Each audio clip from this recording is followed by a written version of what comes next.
والدين يا إخوان قمته الإحسان أن يعبد الإله كأننا نراه أو نوقن الإيقان بأنه يرانا ቁረይሾች ነቢያችን ሰለላሁ ዐለይሂ ወሰለም መዲና ውስጥ ጥሩ ቦታ ይዘው መደላደላቸውን ሲያዩ ቁጭት አላስቀመጣቸው ለመዲና ነዋሪያን ላኩ ምን ብለው ሙሐመድን ካላስወጣችሁ እንዘምትባችኋለን በመዲና ነዋሪያን ላይ ማዕቀብ ጣሉባቸው ከዓባን እንዳይዘይሩ ማዕቀብ ተጣለ የአላህን ቤት በጣም የሚገርመው ነቢያችንን ሰለላሁ ዐለይሂ ወሰለም በድብቅ ለመግደል ሙከራ ማረጉላ ጀመሩ ማን ቁረይሾች ሙአሪኮቹ ምን ይላሉ ነቢያችን ሰለላሁ ዐለይሂ ወሰለም በህይወት ዘመናቸው ከ13 ያላነሰ የመግደል ሙከራ ተደርጎባቸው ነበር ታውቃላችሁ ይህ ግፍ ሲበዛ ችግር ሲበዛ አላህ Subhanahu Wa Ta'ala የመከላከል ፍቃድ ለሙስሊሞች አዋጅ አወረደ أذن للذين يقاتلون بأنهم ظلموا وإن الله على نصرهم لقدير أذن للذين يقاتلون بأنهم ظلموا وإن الله على نصرهم لقدير بلو آيات ورد لنزا أذن تفكد الله لنمان يقاتلون ጦርነት የታወጀባቸው ማለት ነው አያቱ የሚጋደሉ አይደለም ሊገደሉ የተወሰነባቸው ለነሱ ተፈቅዷል ስለተበደሉ አላህም ሊረዳቸው ቻይ ነው እነዚህ ሰዎች እነማን ናቸው الذين اخرجوا من ديارهم بغير حق ያለምንም ተጨባጭ እውነታ አገራቸውን እንዲለቁ የተደረጉ ሰሃቦች ለነሱ መጋደልን ፈቅደናል ምን በማለታቸው ነው የተባረሩት ኢላ አን የቁሉ ረቡና አላህ ጌታችን አላህ ነው በማለታቸው የሐሳብ ነጻነት የእምነት ነጻነት በማወጃቸው ሊገደሉ ተወስኖባቸዋል ሊገሏቸው ያሳደዱ ነው መከላከል አላህ እዚህ ቦታ ላይ ፈቀደ በደንብ ከስሩ ለማየት ዳታዎችን ሰጣቸዋለሁ ቁጥሮችን ነቢያችን ሰለላሁ ዐለይሂ ወሰለም ባደረጓቸው ጦርነት ውስጥ ምን ያህል ሙስሊም ያልሆነ አካልና ሙስሊም ሸሂድ ሆኗል የሚለው እናያለን በድር ዘመቻ ላይ ከሙስሊሞች መስዋዕት የሆኑት 13 ነው ከነሱ 7 እንደምረዋለን ምን ያህል እብለት ቅጥፈትኛ ላይ እንደሚናገሩ እንድታቁ ሁለተኛ ኡሁድ ላይ ሙስሊሙ ላይ 70 ሸሂድ ሆነ እነሱ 22 ሰው አህዛብ ላይ ሙስሊሙ 6 እነሱ 3 በኒ ሙስጠሊቅ ላይ ሙስሊሙ 0 ከነሱ 3 ኸይበር ላይ ሙስሊሙ 19 ሸሂድ ሆኑ ከነሱ ምንም ሙታን የለም ቢዕር መኡና ላይ ሙስሊሙ 69 ሸሂድ የሆኑት ከነሱ ምንም ሙዕታ ላይ ሙስሊሙ 14 እነሱም 14 ሁነይን ላይ ሙስሊሙ ላይ 4 እነሱ 71 ጣኢፍ ላይ ከሙስሊሙ 13 ሸሂድ ሆነ ከነሱ ምንም አልተገደለም ሌሎች ላይ ድምር ደግሞ ሲታዩ በያጋጣሚው የተገደሉት ከሙስሊሞቹ 118 ሸሂድ ሲሆኑ ከነሱ 256 ሙተዋል በድምሩ ከሙስሊሙም ሙስሊም ካልሆነውም ምን ያህል የሞተ ይመስላችኋል እንዲያው ሚናፈሰው ሰይፍ የሚባል በድምሩ ከነሱም ከኛም የሞተው 756 ሰው አያጅብም 756 ከነሱም ከኛም የሞቱት ይሄ ነው የሰይፍ ዲን የሚባል ከነሱሳ በሁለተኛው ዓለም ጦርነት ብቻ በግፍ ሰቆቃ የተገደለው ህዝብ 50 ሚሊዮን ነው 50 ሚሊዮን አሁን እስከነበርንበት የመጨረሻ ክፍለ ዘመን ድረስ ባለፈው በአውሮፓውያን ክርስቲያኖች መሃል የተደረገው እልቂት 165 ሚሊዮን ህዝብ የትኛው ነው የሰይፍ ዲን ይህ አጉል ብለት ነው እኔ የሚሊኒየሙኑ ቅጥፈት ብየዋል የእስልምናን ጥሩ ኢሜጅ ለማበላሸት ነው ይሄን ያደረጉ ያሉት አሁን ሳላችኋለሁ እኔ ይሄን ሲሉን አሁን ሰይፍ መዘናል ተመዞብን ያለ አይደል ኢራቅ ላይ ቦምብ ይወርዳል አፍጋኒስታን ላይ ይዘንባል ግን እየሰለመ ነው አሁንስ በምን ያመጣ ነው መልሳላቸው አንድ አሜሪካዊ የሆነ ወንድም መጥቶ ነበር ሴፕቴምበር 11 እንሳው እንደፈረሰ አካባቢ በዛ አመት አለ 20,000 ነጭ አሜሪካውያን ብቻ እስልምናን ተቀበሏል በዛውን ክስተት ስለዚህ እስልምና በምን የተስፋፋው بخلق عظيم ሙስሊሞች በሚያሳዩት ውብ ስነ ምግባር ስለዚህ አደራ ምለው አኽላቃችን ውብ መሆን አለበት ወደ እስላም የሚጣራ ስነ ምግባር ሊኖረን ይገባል ነብያችን ሰለላሁ ዐለይሂ ወሰለም አላህ ቁርአን ላይ በምን ያወደሳቸው ወኢነከ ለዓላ خلق عظيم ረሱል የተላኩበትን ዓላማ ሚሽን ስቴትመንታቸው ምን ሲሉ ነው ያስቀመጡት انما بعثت لاتمم مكارم الاخلاق ስነ ምግባርን ላሟላን የተላኩት ዱዓቸው ምን ነበር ለአላህ اللهم حسن خلقي كما حسنت خلقي ጌታዬ አካለ ቁመኔ እንዳሳመርከው ስነ ምግባሬን ውብ አድርገው ረሱል ዱዓ ያረጉበት አላህ ያወደሳቸው የተላኩበት ዓላማ ምንድነው حسنul خلق ውብ ስነ ምግባር ለሰው ልጆች ደግ ማድረግ ነው ዓላማ ጥሩ ስነ ምግባር ያስፈልገናል ግን አለን ወይ ስነ ምግባሩ አለን ወደ እስላም የሚጣራን ያለን ከእስላም የሚያባር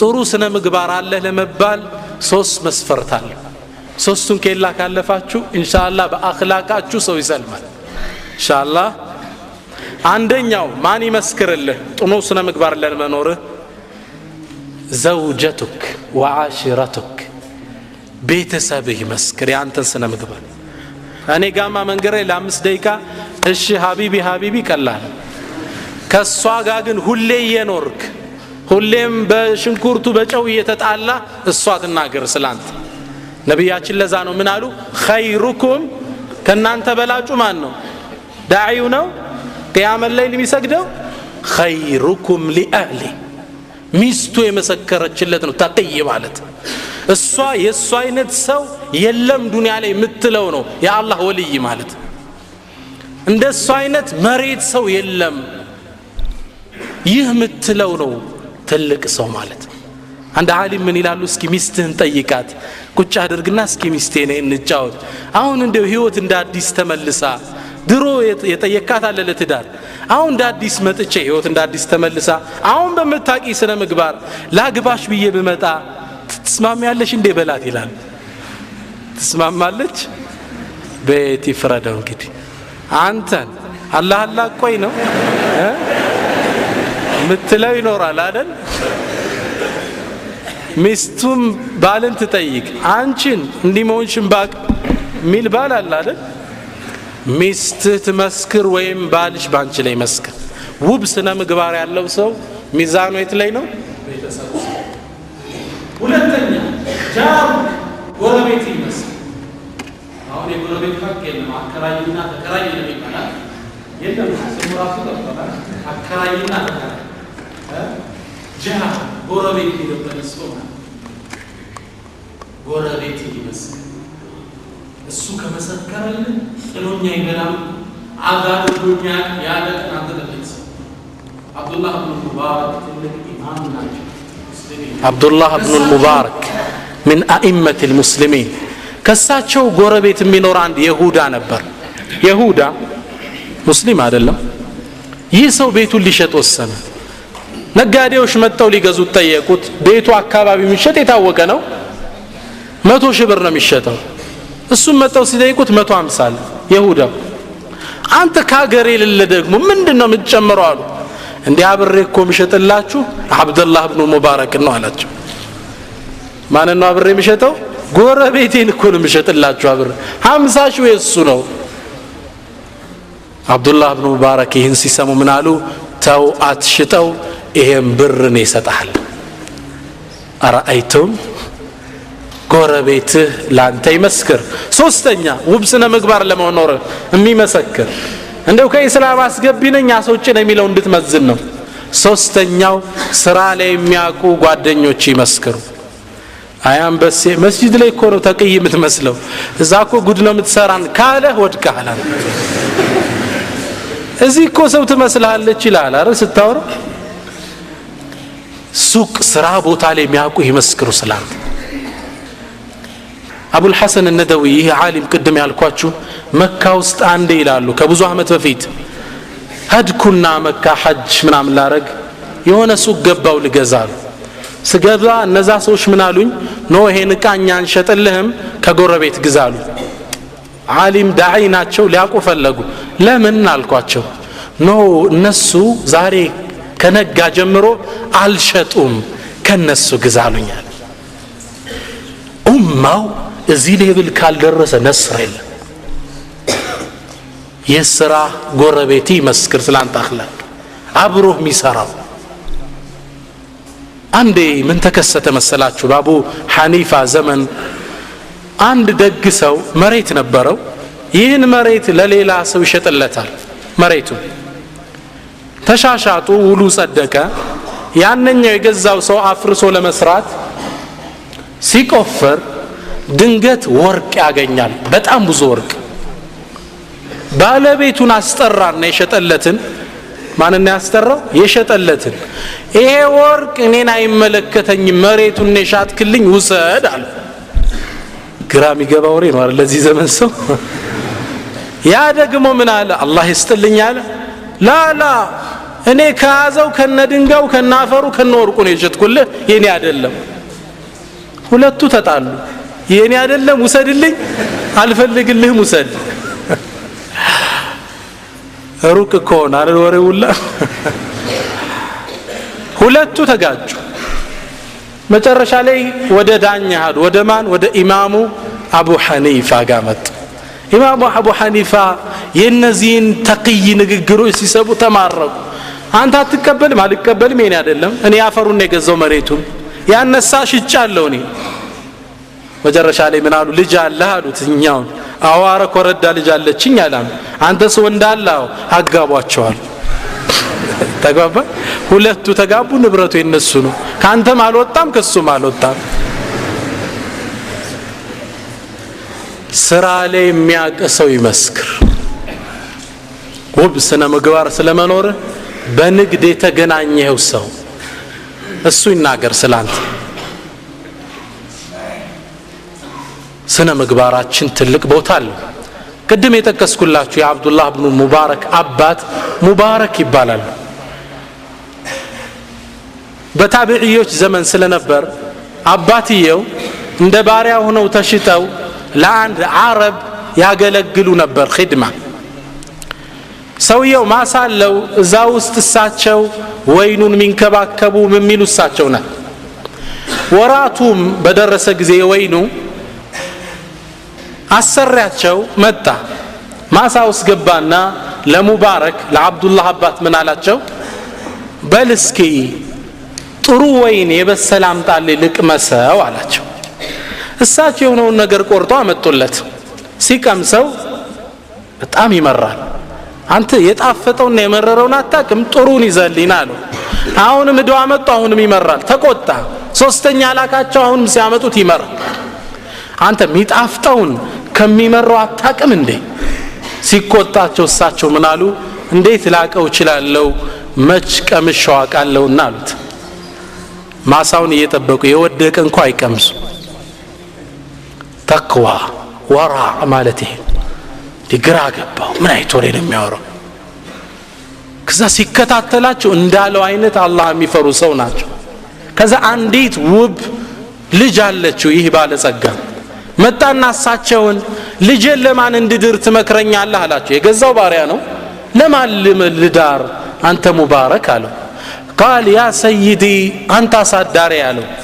إن العرب في الجاهلية عربوش بجاهلية يزوجون بالنسب بزر نبر ميدروت يقال زر كتباله واليهود للمال والنصارى للجمال يهودوش لا جنزب سيلونا ميدروت نصارى وش كريستيانو لوبت سيلونا أما نحن المسلمين إننا مسلموش جن نزوج بالدين بدين نو منا قابا والاتشو يسو قصاتشو يسمون طبقاوي ንግግር ውሱ ሊሸከመው አልቻለ እሱ ጋር ንግግሩን አቆመና ባለቤቱ ሄዶ ምን አላት ባለቤቱ ይሃላት ከዚህ ሰው የተሻለ ልጃችን ልንሰጠው ምንችል የአላህ ባሪያ እናገኝም እንዳረው አላት ባሪያ እኮ ነው የተገዛው አጋቧቸው ማን ተወለደ ኢማሙል ሙስሊሚን አብዱላህ ኢብኑል ሙባረክ ስለሱ ታሪክ ብነግራችሁ ዛሬ መድረኩ ሰዓት አይበቃን እንዴት ያለ ተቅይ ነቅይ እንደነበር በስራ ላይ የሚያቀሰው ይመስከር ባለቤትህ ቤተሰብህ ማን ጎረቤትህ ሶስተኛ በስራ የሚያቀ አንተ እዚህ ላይ ውብ ከወንክ ሰዎችን በስነ ምግባርህ ወደ እስላም መጣራት ትችላለህ ኢንሻአላህ የመጀመሪያው መረብ ጣጥሰናል አይደል ምንድነው ዕውቀት የለኝም ነው አይደል ባለው ዕውቀት ልክ ተጣራ አሊያም በሰው አንደበት ተጣራ እየገዛ ስጥ ሶስተኛው ደግሞ ምንም እንኳን ባይኖር በምን ተጣራ በስነ ምግባር ተጣራ ሁለተኛው ሰዎች ለአላህ ዲን እንደይሰሩ እንቅፋት የሆናቸው حب الدنيا የዱንያ ፍቅር እኔም እናንተ ውስጥ ያለ ችግር ነብያችን ሰለላሁ ዐለይሂ ወሰለም አላህ ባሳወቃቸው ሚስጥር ይሄን ነገር በغيب አላህ ያሳያቸው ሲነግሩን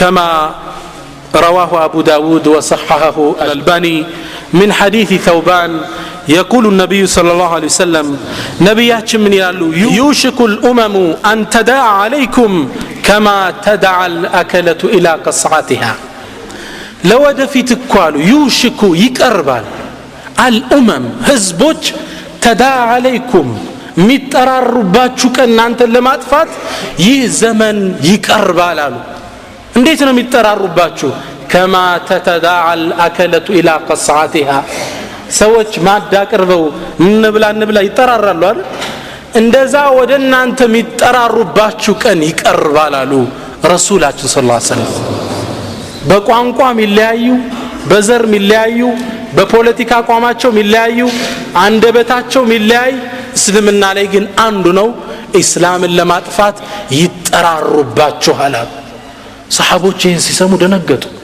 የኛ ነገር አሳሰባቸው قال ጠያቂው ምን አለ من قلة نحن يومئذ يا رسول الله ያኔ ቁጥራችን አንሶን ነው እንዴ ተረባርበው የሚያጠፉን አንሰን ነው እንዴ አላህ መልእክተኛ አላቸው ነብያችን ምን ያሉ بل انتم يومئذ كثير ያኔማ እናንተ ቁጥራችሁ የሚቆጠር አይደለም ብዙ ናችሁ አሁን ስንት ነን 1.8 ቢሊዮን ዓለም ላይ ስንት ህዝብ አለ 6 ቢሊዮን ህዝብ አለ ሙስሊሙ ስንት ይገመታል ያው እየቀነሱን ማለት ነው 1.8 ቢሊዮን ኦልሞስት የዓለም 1/3 ነው ቁጥራችን አንሶ ነው እንደ አላህ መልእክተኛ አላቸው ኖ ያኔ ቁጥራችሁ ብዙ ነው ታዲያ ችግሩ ምንድነው ረሱል ምን አሉ ولكنكم ነገር ግን ያኔ እናንተ غثاء كغثاء السيل እናንተ ወንዝ ውሃ ላይ የሚወርድ አለ አይደል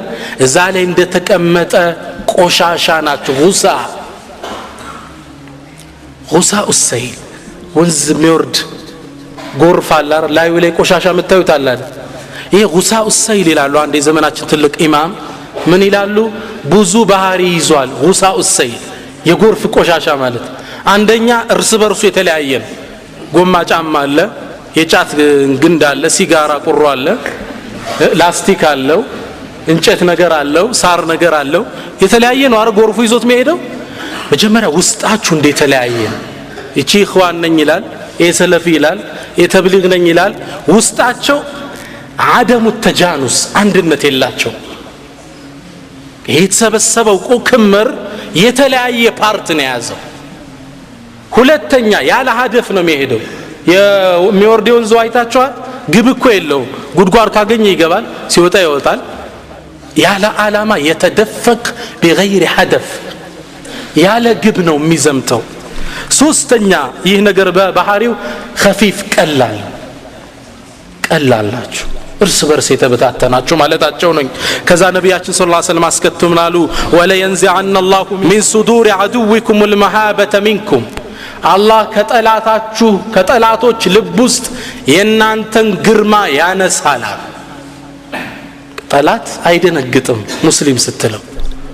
ነብያችን ሰለላሁ ዐለይሂ ወሰለም ድሮ ምንድነው ያሉት? ኑሲርቱ بالرعب مسيرة شهر ጦር ሙስሊሙ የድሮዎቹ ከማድረጋቸው በፊት የወር መንገድ ሲቀራቸው ጠላት በድንጋጤ ይርድ ነበር። አሁን ግን ረሱል ሰለላሁ ዐለይሂ ወሰለም ምን አሉ? ከጠላት ልብ ላይ የናንተን ግርማ አላህ ያወጣል አሉ።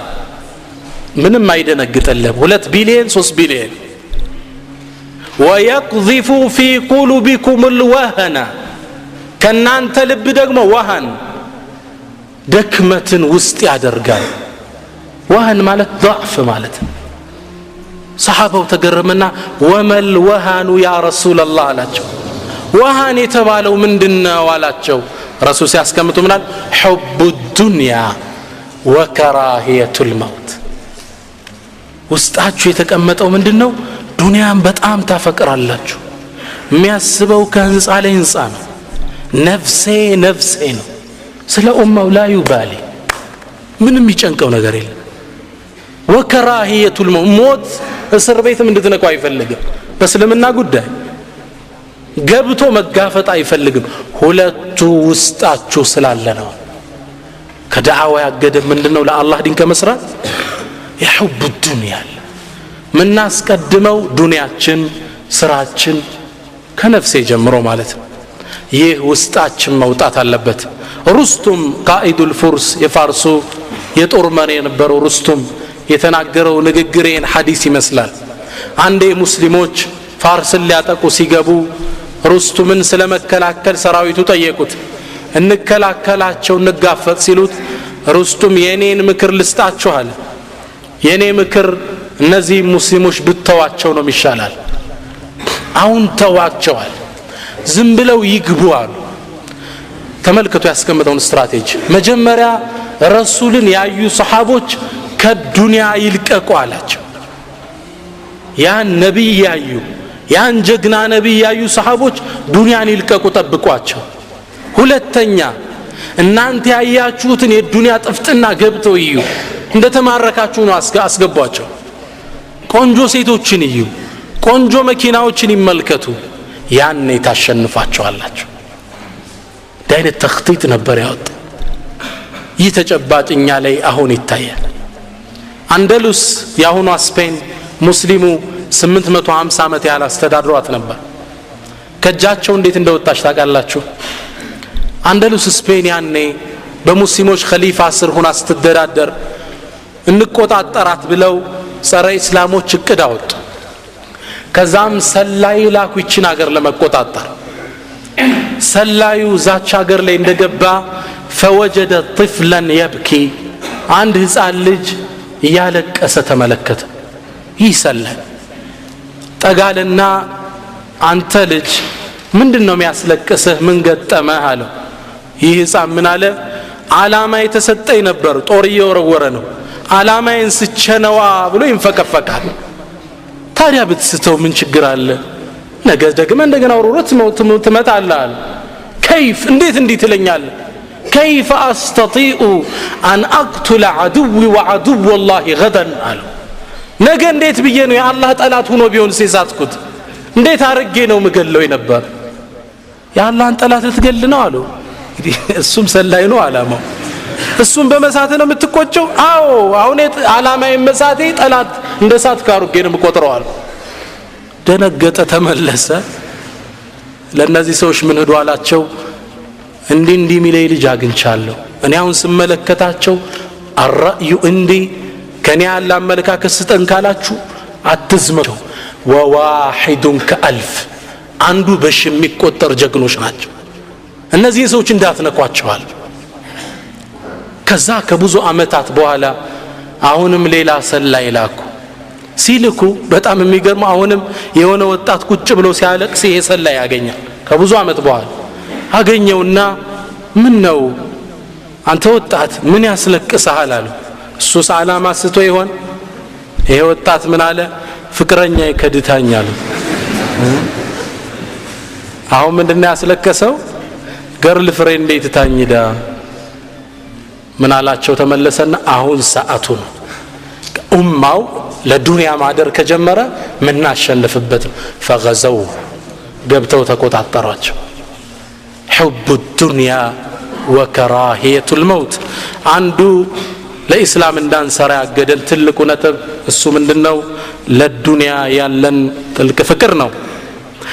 ነብያችን ሰለላሁ ዐለይሂ ወሰለም ለዚህ መፍትሄ ሐዲሳቸው ላይ ምን ይላሉ? إذا تبايعتم بالعينا እናንተ እኮ የሪባ ንግድ በጀመራችሁ ጊዜ ወረዲቱም بالزرع አዝመራው አማሏችሁ መከታተል በጓጓችሁ ጊዜ ወተበዕቱም አዝናብ البقر የከብቶችን ጅራት መከተል መኪና ያማለላችሁ ጊዜ ማለት ነው።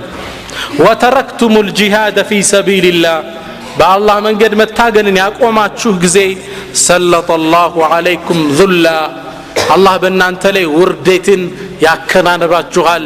መቼ ነው የሚነሳው ታዲያ? መፍትሄውን ልስጣችሁ። لا ينزعه عنكم حتى ترجعوا إلى دينكم ወደ እምነቶቻችሁ እስክትመለሱ ድረስ አላህ ይህን ውርደት ከናንተ ላይ አያነሳውም ይላሉ ነብያችን ሰለላሁ ዐለይሂ ወሰለም። መፍትሄው ምንድነው? ወደ አላህ Subhanahu Wa Ta'ala ዲን መመለስ አለብን። መንሃጁ ዳዕዋ እንግዲህ ለኢስላም እንስራ ተባብለናል አይደል? ኢንሻአላህ አላህ ከኔም እናንተ ልብ ውስጥም ንግግር የሚቀር ያድርገው። ባለችኝ 5 ደቂቃ ውስጥ እጥር አድርጌ ላስቀምጠው አትሊስት ርዕሱን በመግለጽ አንደኛ በዳዕዋ ጉዟችሁ ላይ ረፊቅ መሆን አለብን፣ አዛኞች መሆን አለብን።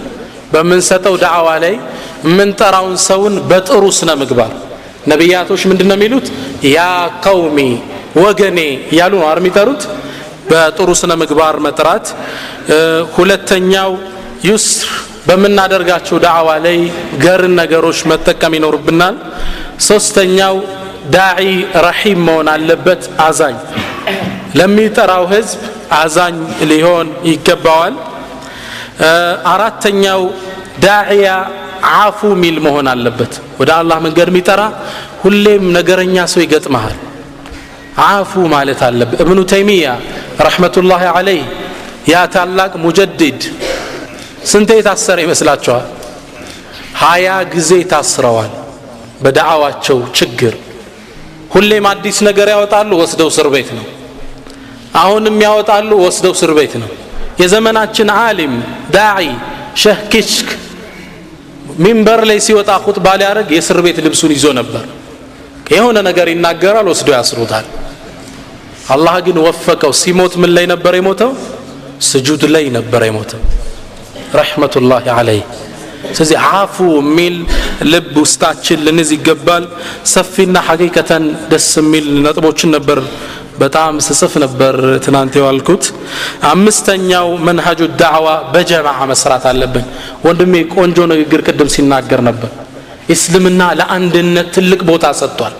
አልጀማዓቱ በረካ። ይሄ በቃል ስብስብ በህብረት መስራት ምንድነው? በረካ። የዱላሂ ማዓል ጀማዓ የአላህ እጅት ጋር ነው፣ ከጀማዓ ጋር ነው። አንድ ላይ መስራት ይኖርብናል። ስድስተኛ የምናደርጋቸው ጥሪዎች የማህበረሰቡን የመረዳት አቅም የመጠነ መሆን አለበት። ተግባባ? የምንነግረውን ነገር የሚረዳ መሆን አለበት። ኮምፕሊኬትድ የሆነ ነገር ለተራው ሰው ማቅረብ የለብንም። ሰይድና አሊ ምን ይላሉ? ሐዲሱ الناس على قدر عقولهم ሰዎችን በአንደርስታንዲንጋቸው መጠን ንገሯቸው አለ። አላህና መልእክተኛው ሊያስተባብሉ ይችላሉ። ይሄ ዲን ነው ሊል ይችላል። ማይገባውን ከነገርከው በሚረዱት መጠን ዳዕዋዎችን ማስተላለፍ ይኖርብናል። ሌላው ለዳዕዋ የሚረዱን 2 ስንቆች፣ አንደኛው በዳዕዋችን ላይ ኢኽላስ ይፈልጋል። ዳዕዋ ስንሰጥ ማንን ፍለጋ ነው? አላሁ ሱብሓነሁ ወተዓላ። የሰው ውደሳ ገንዘብ ፈልገ ክብር ይሄ ዋጋ አይኖረውም። ሁለተኛው አልዓመል በምትጣራው ነገር በተግባር የምትገኝ መሆን መቻል አለብህ። የመጨረሻው ነጥብ ኢላ ተንፊሩ ያልተንቀሳቀሳችሁ ከሆነ ይለናል አላህ ሲያስፈራራን፣ ዛቻ ሲያቀርብብን ቅጣት አወርዳለሁ። ሐቂቀተን ለኢስላም መስራት ማለት እዚህ ወንበር ቁጭ ብሎ ዳዕዋ መስጠት አይደለም። የየቲም ማዕከል አቋቁሞ መርዳት የዳዕዋ ስራ ነው። የሙስሊም የትዳር ችግሮችን ለመፍታት መስራት የዳዕዋ ስራ ነው። ስነ ጽሁፍ ላይ መሳተፍ የዳዕዋ ስራ ነው። በትምህርት አንደኛ ወጣ ሙስሊሙን ለመርዳት መማር ጂሃድ ላይ ነህ አንተ። ጂሃድ የሚለው ቃል ሁሉም ዲንን ለመርዳት የሚደረጉ ትግሎች ጂሃድ ይባላሉ። የጂሃዶች ሁሉ ቁንጮ ማን ነው? ቂታል፣ በአላህ መንገድ በሰይፉም በጦሩም መማዘዝ ነው። ሁሉም ግን ምን ይባላሉ? ጂሃድ። ትልቃቸው ማን ነው? አልቂታል ሚሉት ነው። ጂሃድ ነው ሁሉም። አንዲት ሴት ቤቷ ቁጭ ብላ ልጆችን እስላማዊ ስነ ምግባር ስታስተምር ምን እያደረገች ነው? ጂሃድ ውስጥ ናት እቺ ሴት። ከሐላል ነግዶ ቤተሰቡን ለመሸፈን ሲሮጥ ምን ውስጥ ነው? ጂሃድ ውስጥ ነው። አላህ Subhanahu Wa Ta'ala እንድንንቀሳቀስ በዚህ መልኩ ሲያዘምን ይላል يا أيها الذين آمنوا ما لكم إذا قيل لكم انفروا في سبيل الله اثاقلتم إلى الأرض أرضيتم بالحياة الدنيا من الآخرة فما متاع الحياة الدنيا في الآخرة إلا قليل إلا تنفروا يعذبكم عذابا أليما ويستبدل قوما غيركم ولا تضروه شيئا والله على كل شيء قدير يا أيها الذين آمنوا أن أنت أمناتشو مؤمنان ما لكم لن أنت من اللاتشو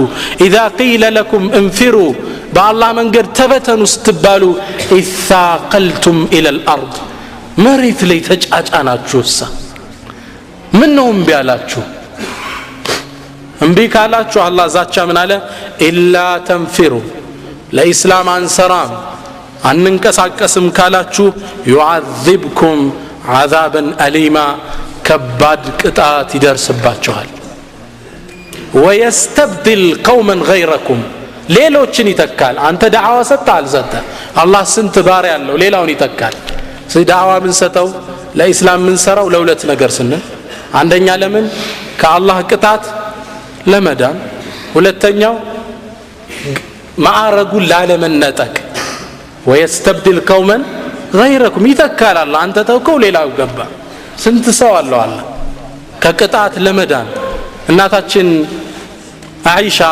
نبياتنا صلى الله عليه وسلم عند حديث يناقروا سماتشنا يا الله ملك تنيا كنيا محل صالحوች ያሉ አላህ በላይ ያወርድብናል እንዲያለቻቸው አዎን ብክለት የበዛ ጊዜ አሏት اذا كثر الخبث ይሄን ለማጥፋት መንቀሳቀስ የኛ ግዴታ ነው ሁለተኛው ማዕረጉን ለመጠበቅ አንድ ንግግር እንደቀልድ የሚያቀርቧታሉ አስተማሪ ስለሆነች እንደመደምደም ያደርጋታሉ አንድ ሰፈር ላይ የሚኖሩ ውሻዎች ባሳደራዮቻቸው በደረሰባቸው ተጽዕኖ ብሶታቸውን ለመመካከር ሹራ ላይ ተቀመጡ ይላሉ ምኖች ናቸው ውሻዎቹ ተቀመጡና መወያየት ጀመሩ አንደኛው ጃውጣና አዎን እኛ ስንጠብቅ ያደርን ለኛ አጥንቱን ይሰጡና ለነሱ ጮማውን ይቆረጥማሉ አለ ውሻው ነው የሚለው ሁለተኛውም የተለያየ አስተያየት ይሰጣል እሱ ሳሎን ቤት ውስጥ ተኝቶ እኔ በርጋ ነው ማድረው ይላል መጨረሻ ላይ ቤቱ በአንድ ድምጽ ተስማምቶ ወጣ የወጡት ድምጽ ምንድነው ሌባ ቢገባ አንጮህም በዚህ ተስማምተው ወጡ ማታ ቤት ገቡ የሚገርመው ያንን ሳምንት አካባቢ የአመት በዓል የደረሰበት ወቅት ነው ዒድ ይሁን አረፋ አላከም ብቻ በጎች ይገዙ ነበርና ሌባውም የሥራ ዘርፉን አግኝቶ ነበር በግ እየገባ ይሰርቃል አሁን አንድ ቤት ውስጥ ይህን ስምነት ለማስፈጸም ከተስማማ ቤት ውስጥ ሌባ ዘሎ ይገባል ሲገባ ውሻ ነው ብሎ ሳይው አልተንቀሳቀሰም ውሻ ቢሆን ይጮህ ነበር አረ በጋለ ሌባው አረያት በግ ሄደና ሳይው አሁንም አልተንቀሳቀሰ ዝም በል ተብሎ አላ ስብሰባው በዚህ ነው የጸደቀው መጨረሻ ላይ መጣና የሌባ ብድግ አድርጎት ይዞት ወሰደው አሁንም ዝም አለ ቤት ወሰደና ቢስሚላህ ሊለው ሲል ጮህና ውሻው ሩጫውን ወጣ ተሰብሰቡ ብሎ ጠራ ሌሎች ውሾች አደጋለ ያስቸኳይ ሰበር ስብሰባ ተጠሩ ተሰበሰቡ ሹራው ላይ ሰብስቦ ምንድነው ያለው ውሻው ትጮህ እንደሆን ለራስ ብለጩ አሊያ ግና በግነው ብለው ያርዱሃል አለ